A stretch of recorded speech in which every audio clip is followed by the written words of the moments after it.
ഭൃഗുമഹർഷിയുടെ പുത്രനായ ച്യവന മഹർഷി വർഷങ്ങളോളം നീണ്ട തപസ്സനുഷ്ഠിക്കുകയായിരുന്നു. വർഷങ്ങളോളം ഒരേ ഇരിപ്പിൽ തുടർന്ന ച്യവന മഹർഷിയുടെ ശരീരമാകെ ചിതൽ പുറ്റാൽ മുടപ്പെട്ടു. അദ്ദേഹത്തിന്റെ കണ്ണുകൾ മാത്രമേ പുറത്തേക്ക് കാണുമായിരുന്നുള്ളൂ. ഒരിക്കൽ ശര്യാതി രാജാവിന്റെ മകൾ സുകന്യയും തോഴിമാരും കാട്ടിലൂടെ സഞ്ചരിക്കുമ്പോൾ ഈ ചിതൽപുറ്റ് കാണാനിടയായി. പുറ്റിനുള്ളിൽ തിളങ്ങി നിന്നിരുന്ന മുനിയുടെ കണ്ണുകൾ കണ്ട സുകന്യ അത് മിന്നാമിനിങ്ങായിരിക്കുമോ എന്നറിയാൻ ഒരു കമ്പ് കൊണ്ട് കുത്തിനോക്കി. മുനിയുടെ കണ്ണുകളിൽ നിന്നും രക്തം വാർന്നൊഴുകി. ച്യവന മഹർഷി അങ്ങനെ കുരുടനായി മാറി. എന്നാൽ സുകന്യയും തോഴിമാരും ഈ പാപകർമ്മം മറ്റാരോടും പറയാതെ ഒളിച്ചുവെച്ചു. ശേഷം രാജ്യത്ത് പലതരത്തിലുള്ള ആരോഗ്യ പ്രശ്നങ്ങളും ബുദ്ധിമുട്ടുകളും അനുഭവപ്പെട്ടു. രാജാവടക്കം പ്രജകൾക്കും കൊട്ടാരത്തിലുള്ളവർക്കും കടുത്ത ഉദരരോഗം പിടിപെട്ടു.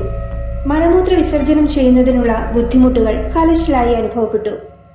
തുടർന്ന് തന്റെ കൊടും പാതകം പിന്നീട് സുകന്യ പിതാവിനോട് തുറന്നു പറഞ്ഞു.